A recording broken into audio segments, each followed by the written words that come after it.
If you're an athlete who's looking to dominate, be elite, or get to their next level, then mental training will absolutely be a game changer for you. It will allow you to understand exactly what you need to do when you face adversity, how to handle pressure, how to deal with any insecurities, so on and so forth. The problem is this though, most athletes are making 5 critical mistakes when it comes to their mental training, and it's actually holding them back and setting them back instead of pushing them forward. So in today's podcast episode, we're actually going to cover what those 5 critical mistakes are, how you can avoid them, and what you need to do instead. All you need to do is make sure that you listen and avoid these like the plague.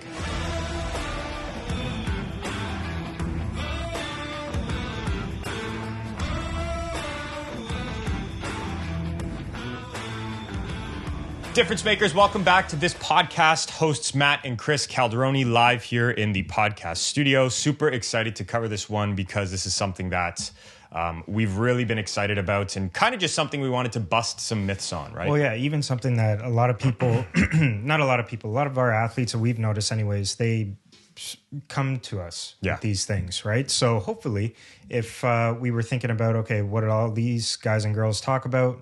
Maybe we can help you out as well. So. Yeah. And this is why today's going to be a very practical episode. We're going to cover what these 5 mistakes are that most athletes are making when it comes to their mental training.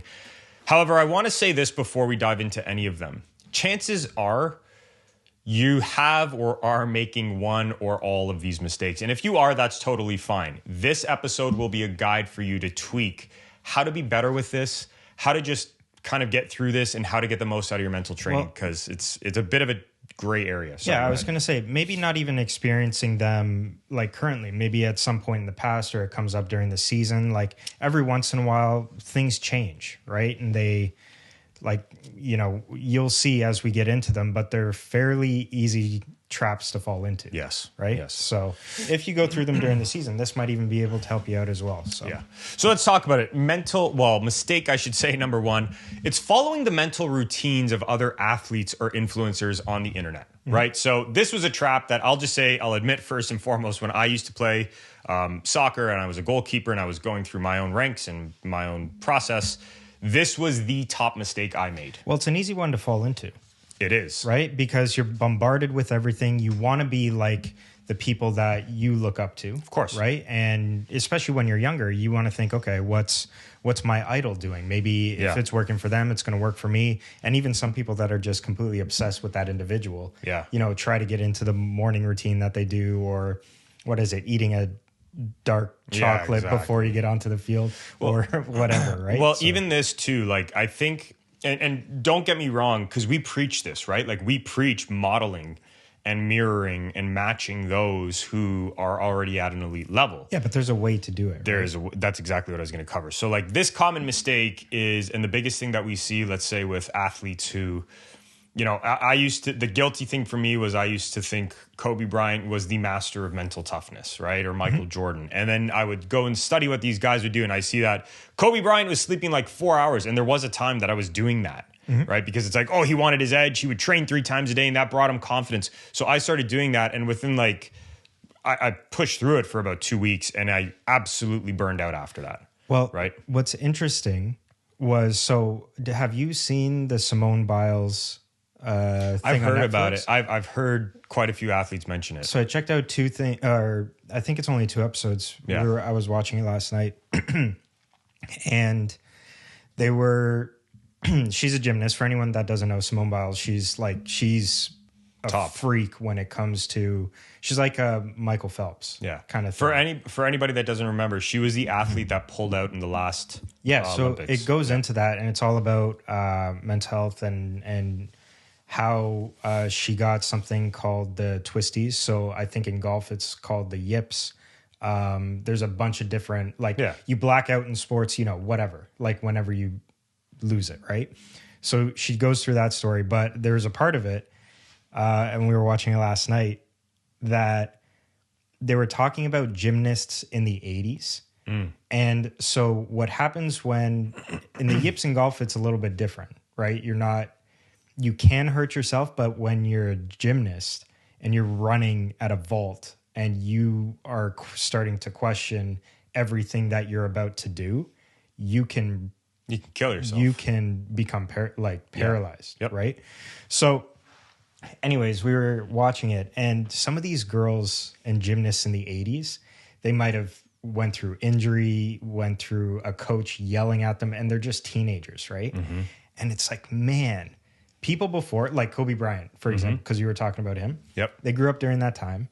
They worked through that time. That was hardcore shit. Yeah. Like they were, because they didn't have the knowledge of, you know, obviously now, like we're able to apply all the stuff that we know to help that out from all of the stuff that they did in the past, whether it be a mistake, a good thing, a bad thing, whatever.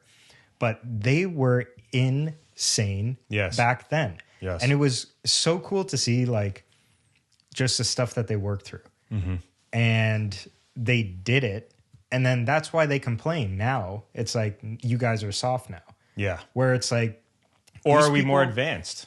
More advanced, right? But it's to them seen as like I ran down, or this girl, I don't know what she had, what the injury was, but it looked like it was a high ankle sprain, and she ran full at this vault, landed it, and then crawled off the mat afterwards. I forget her name. I forget her name, but it was like just something so crazy to see. And then that goes to what you were saying again about Kobe sleeping 4 hours. Like there's new stuff now. And you can take a look at one of the things that I bring up a lot of time. You take a look at their dedication to what they were doing. You can mimic that. Yeah. It's just apply the new sciences to it. Well, and yes. And the other thing too that I would say is like, how many people do you know that watch, let's say, David Goggins or an Andrew Huberman or any of these people, like big influencers on podcasts that essentially give out advice, including ourselves, right? Like we're not these massive influencers yet, but it's not like, you know, like we are doing this. However, the thing is like there's a line that you have to understand. It's not matter of fact, right? It's like, so for example, David Goggins, there's a select group of people that's going to work for, right? Yeah. Andrew Huberman, there's a select group of people that stuff's going to work for. Us, there's a select group of people that stuff's going to work for. The biggest mistake I think athletes are making when it comes to the mental routines of learning from other athletes or influencers, they take it for literal, right? Oh, because this is doing, that's happening. It's like this one athlete I had we worked with a couple years ago. Nicest kid, love him to death. Thought the Wim Hof breathing method was going to be the thing that saved his athletic performances, right? And it's like, now, is there anything wrong with learning how to properly breathe? No, I think it's great. I actually think it's a big advantage, if you actually know how to do that and you know when to apply it. Thinking that this is going to be your turnkey solution, though, to everything, and you dedicate every minute of the day to it, I'm sorry, man, but it doesn't work that way. Yeah. So to wrap this point up, and I've seen even our NFL players, some of our NFL players do this, waking up early, and like you need to be able to pick and choose from those mental routines. So for example, the flip side to this with me and the Kobe Bryant thing, now the 4 a.m. the 4 hours of sleeping didn't work. The waking up early though, that's in my wheelhouse, but I need 7 hours of sleep. The meditation or the morning power now that we have, that was something I learned doing through that. But all the other stuff, like getting dark and getting this and that, that's not for me. And that's okay. Yeah. But some athletes it's going to work for. Some athletes need to operate off of aggression, right? Have you seen any parts of that? This is a good point. The Receiver series on Netflix? No, I haven't watched it yet. Okay, so I think it's really awesome because not for anything, it's just we can relate to a lot of those players. Yeah. We work with a decent amount there. But, you know, what's really cool is, so if you look at Amon St. Brown versus Kittle versus Jackson, and you look at all these receivers they're highlighting, Adams.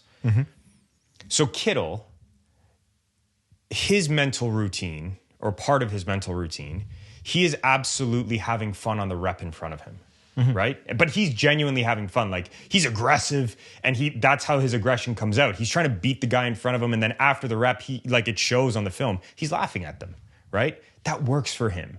That works really well for him. Amon St. Brown, he's more locked in. He's more like serious. Father was a bodybuilder, discipline, repetition, crush it. That level of aggression and intensity worked for him. Now, watch this. This is the biggest discrepancy. So you have two guys who are on the opposite ends of the spectrum there, right? If you were to tell Kittle to bring in a seriousness and intensity that St. Brown does, and vice versa, I can guarantee you it wouldn't work for either of them. Yeah. But they're both NFL players getting paid a lot of dough at the same level, pretty well almost in the same position. Yeah. Right? But this is what I mean by, and this is why this is one of the biggest mistakes you could follow from mental training. Do not just go into influencers and try to mimic everything that they're doing, or pro athletes. Yeah. Find what works for you. If I can say one thing on that, and maybe, you know, it might bother some people, but don't be like a North American consumer of just what the latest trend is. Like, and sorry, to add context to that, the reason Chris is saying don't be a North American in that sense, that's because my the experience though. No, but the trend in North America Yeah. is more on the trend, on the trend, on the trend. What I mean right? by that is like don't just learn to question things. not question things, but like be comfortable with like just doing what you need to do. Yeah. Like if you don't have to drink this drink or this, or like, I don't know. There's some people that I look at online, and I'm sure a lot of you see them. They have zero personality. Like this one guy, he eats raw meat, and then all of a sudden he switched, and then he's jumped on another one, and then another one, and then another one, and it's like, I think, dude, this is a good point actually that you're bringing up. like, relax. Yeah, and like for any athlete that is addicted to their social media, you need to be like, we do a very conscious job of what we put out every week. But I also think because of that, it's also the age that you and I are. Yeah. So and I don't mean to bring up like generational stuff, but we grew up when there was no social media. We grew up when there was no internet, and it just started to get put out there. And then we learned how to use it, right? I think personally, we are more attuned to being social media literate than people that just grew up with it already there. Well, and this is what I was going to say to your point, is a danger. So first off, here's a really good way to understand it. And this includes for our content that we put out too, including this podcast you're listening to. Question it. If you don't question it, and you're just going through it and you're blindly following the latest 30-second trend of a post, or someone speaking into a camera trying to grab your attention, or a podcast like this where we're sitting down after delving into things that we've noticed to be big mistakes, you could go listen to another podcast and there could be 10 opposite mistakes. Question it. If you can question it, you analyze it, you take what you like, you keep what you throw out what you don't, you're going to be fine. Or even like, if you do have a question about something that we say, maybe it wasn't clear that we didn't explain, email us, shoot us a message. Yeah, we'd be happy to take some time to respond. So let's wrap up to the next point. So number 2, hey, really quickly, we don't do any kind of paid advertising, promoting, or anything like that for this podcast. We literally rely on word of mouth to grow it. And the reality is we are giving away secrets to help you become a better athlete. All we ask of you, or all we ask that you do with your friends or people that you're listening to this with, if you're on Spotify, leave us a review. Leave us a rating. If you're on Apple Podcasts, do the same. If you're on YouTube, please like, subscribe, click the notification bell, leave a comment. Tell us if you like the episode. It helps the channel grow. It helps us keep bringing you free content. And it's the one thing we ask for in return. So keep listening, keep applying, and we'll see you in the episode. Big mistake number 2 is prioritizing mental skills over resolving the actual root issue. This is a very interesting one. And this is one that I've noticed is real. And I was having to think about this the other day. So let's start with understanding what a mental skill is. A mental skill is used to help you deal with specific challenges that arise in performances. You need to view a mental skill as a Band-Aid. So you get a cut, you put the Band-Aid on it, the Band-Aid keeps out the bacteria until the cut can heal. Okay. This is where the understanding between mental skills comes in and resolving root issues. I have seen so many athletes think that shouting affirmations at themselves, and we use affirmations, so not to bash, we've been putting posts out about affirmations before games and so on, but you need to understand this. Shouting affirmations in a mirror, hyping yourself up and watching motivational videos, breathing to calm yourself down, all mental skills, all very good mental skills. The problem, what's causing you to have anxiousness before the game that you need to breathe? What's causing you not to actually trust yourself that you need to shout that affirmation into the mirror? You will be in a constant cycle, and I see this all the time with athletes that come to us. There's 3 athletes this past week alone in sessions that told me about it. 2 are basketball players, one's a racer. All speaking about their past experiences with other mental people, coaches, whatever. And they said the biggest difference, all in their own rendition, is I'm dealing with my actual insecurity. So when you shout an affirmation in the mirror, you might be hyped up for the moment. Mm-hmm. That's not going to resolve the issue, let's say, you have at the core, which is trying to impress everybody in front of you. You need to resolve that. Deep breathing will temporarily remove your anxiety. It will not be the thing that gets rid of your anxiety. Yeah. Finding out what you're anxious over and solving for that will get rid of the anxiety. Yeah. The big call to this for me, and the reason this is one of the biggest mistakes, and this is why I really get angry with a lot of different mental people that just prescribe a bunch of skills. Breathe this, pretend someone's on your shoulder talking to you, and focus on this instead of that. These are temporary fixes, and these are dangerous because these are the same things that then push things under the rug. You need to call your biggest problems out, and the way you get to the root of an issue is simply by asking yourself, what's really causing me fear or pain? Yeah, I would say the importance behind that, if you put it into like an actual performance or game sense, is you might be able to solve it for the beginning of it. You're playing well. But then if you don't hit the root of it, if you don't come in prepared to actually deal with the root or solve it beforehand, you'll always be held back. Late game, there's always one thing that will always be there what could set it off. Well, and that's scary. Yeah, and this is why so many athletes that say, well, I've tried the mental training and it doesn't work. It's not that it doesn't work. Those mental skills work, but it will always follow the sequence. Resolve the root, then you can add a mental skill. So for example, I was talking to the racer this past week. The root issue, he wasn't feeling his car, so he was insecure or not trusting or fearful of what he could do on the racetrack. The moment he put those wheels to pavement, instead of just visualizing it or going in the sim and whatever, instantaneously, that was resolved. Then, to calm himself down going into performances, we sprinkled in some breathing on race day. Yeah. Why? Because now he has real belief in his skills or in himself. And to deal with the environment, he can use a mental skill. And I think that's the key behind the mental skills. It's just used to deal with the environment. It is not your long-term solution.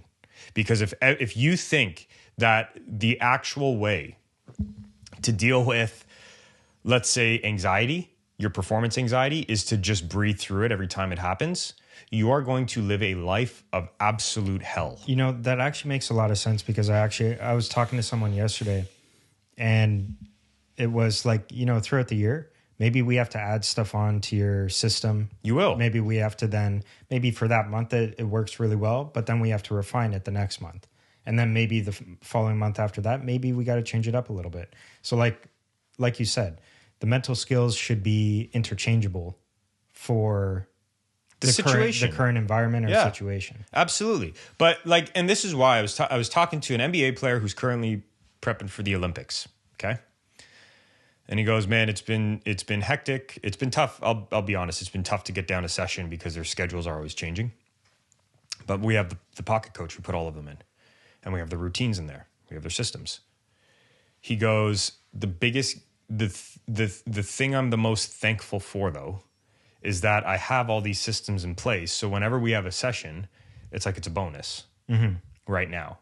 And it's like, that's the level, that right there is the level of independence you want to build. Yeah.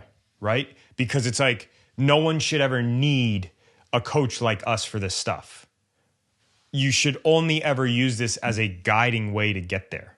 Right? So because he's dependent upon constantly resolving beliefs, skills, root issues, and he's got systems in place for that now. The pregame call, it's just a cherry on top. Yeah. And sometimes he needs it, sometimes he doesn't. It's almost like getting to a point where, depending on what sport you play and stuff like that, you should be able to go onto an empty field or an empty court with no sound or anything. Yeah. And still do your thing. Absolutely. You know, without the competition, like still do your thing. Yeah. And that's why. So wrapping up on mistake number 2, mental skills are not the long-term solution. Resolving the root issue is. Start doing that and use mental skills as ways to deal with the environment. It's that simple. Okay. Mistake number 3, following general advice and hoping it works. And that includes this podcast. If you've noticed on our podcast, we are not the ones to say, you must do this. This is the only way. Why? Because it's not. The only advice that will ever work for you is specific advice. The purpose of our podcasts, the purpose of the content we put out, the purpose of anything we do from a social media side is to guide you down the right path to make your decisions. The only way we can ever guarantee results is when you work with us. Why? Because the approach is specific. So here's what I will say. If you are somebody who's going through mental training with an individual, or you're taking generalized advice from online, and I get it. Some people don't have the financial means to be able to do this, right? But regardless, please understand that the generalized side will not resolve your challenges. You can take the general advice, but then you need to become a practitioner with that advice. You need to start testing a bunch of different things, seeing what works for you in your performance and drives the best results, and you need to measure it. Or the simple way, get a coach. We have links down below that you can click to apply for our one-on-one programs. If that doesn't financially do it for you, you can work in our Molliteum Pocket Coach, which is not even a fraction of the price of our one-on-one coaching. And if you just want something simple, you can take a resilience profile for $110. What will this all do though? The resilience profile will at least give you a starting point of knowing what you specifically need to work on. The Molliteum Pocket Coach will do that, plus give you some protocol to follow. The one-on-one coaching will be the most specific thing you do. The point is though with this, do not follow general advice. Use it as a guide. But if you're going to be the general advice approach and you want to do the free approach, you absolutely can.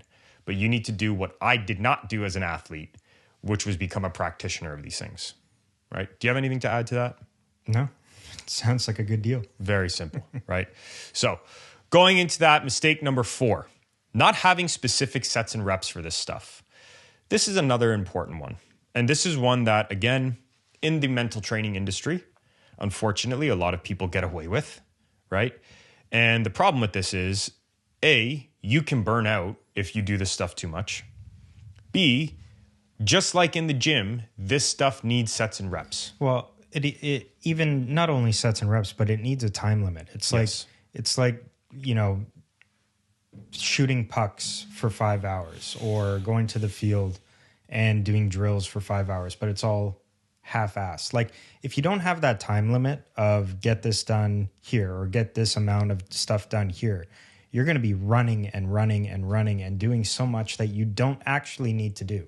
It actually works against kind of the independent. And this is, yes. And this is why too, that was a great point. And like even finishing on that, you need sets and reps because this stuff needs structure and purpose. If you're an athlete who's tried mental training before and it's never worked for you, it's most likely going to be because you didn't have the structure you needed for it, right? So like, and I despise this. I despise this beyond all means. I hate when an athlete comes to us and says, oh, I've been visualizing. I said, that's fantastic. How many times a week and for how long? Well, when I feel like it. What do you mean when you feel like it? So that's the first mistake. The second mistake, oh, and when I visualize, what do you visualize? Well, the outcome. You visualize the outcome. Yeah. Well, the purpose of visualization is not for the outcome. The purpose of visualization is to get down the motor mechanics so that you believe the skills you have. So if you're just visualizing an outcome, you're not doing anything because the whole purpose of visualizing is to believe the skills you have, right? So it's like, if you don't have sets and reps and you're working with somebody, this is the one time I would only ever say this because we just had an athlete that signed up with us this past week. was working with a mental coach group for 2.5 years. I said, what are the results you've gotten? He goes, average. I said, why is that, you feel? He goes, well, I've listened to a bunch of your podcasts. I've seen a bunch of your YouTube videos. I've read a bunch of your stuff online. I've seen your posts. It seems like you have structure.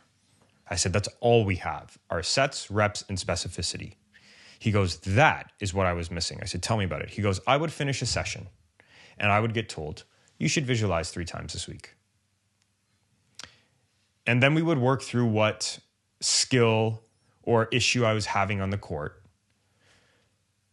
Then I would try to visualize it.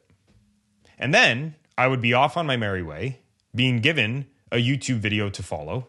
Mm-hmm. And then I would get asked the next week by my mental coach, how did the visualizing work? And I would say, it hasn't worked that well. And we would run back through the same thing and the same thing and the same thing.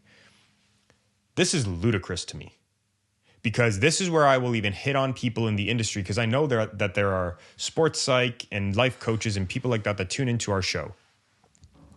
If you are somebody who's genuinely trying to help an athlete and your work does not have sets and reps behind it, for the betterment of the people that tune into the show and the rest of the athlete world, please learn how to use sets and reps behind what you're telling people to do. Well, think about it even too. Like when you go to the gym and you only have, let's say, 45 minutes to get your stuff done, how much more stuff do you actually get done when you have upwards of 2-3 hours that you can go? But let's dig deeper on that, right? You know the stuff you need to get done. Well, and right? It's also a little bit of that added, get it done at this time. You have this much time to do it. But this is what I mean, man. Like, right? You cannot expect me to believe that if you were to tell me, hey, Matt, you need to build your chest in the gym. This is how ridiculous this is to me, okay? You need to build your chest in the gym. Go do a chest workout. Go bench press. And then after you bench press, do some chest flies. And then once you do that, do some dips, okay? All the best. Come back in a week. Tell me how that worked. That is equivalent to saying, you need to visualize. Yeah. You need to meditate. You need to breathe. What? Like what? That's what it is.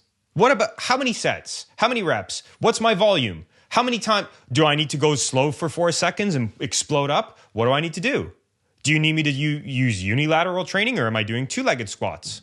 Right? Am I Bulgarian squatting, or am I classic squatting? Am I going ass to grass, or am I going 90 degrees? It is the same thing. So if you are an athlete right now, please, I am begging of you, please, who is working with an individual, not giving you specific sets and reps, I'm going to challenge you right now. Go to your next session and ask for them.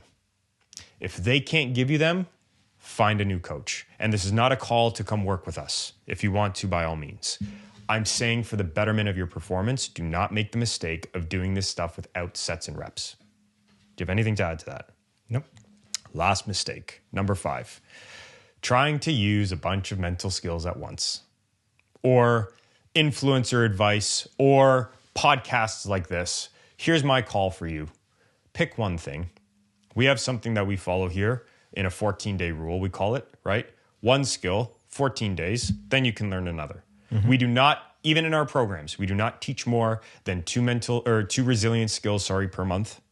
The reason being is because they are usually stacked habits, meaning that one works off of the other. But the problem is this. I hear so many athletes who are breathing, and now I'm visualizing, now I'm meditating in the morning, and then I'm cold plunging because, all of a sudden cold plunging has become a mental skill or a skill for mental performance. Fine. Okay. And then they are bulletproof coffeeing, and they're doing this and they're doing that. And before you know it, they're doing a bunch of things 4 times each, and they're expecting results. When the reality is successful athletes do 4 things 1,000,000 times each.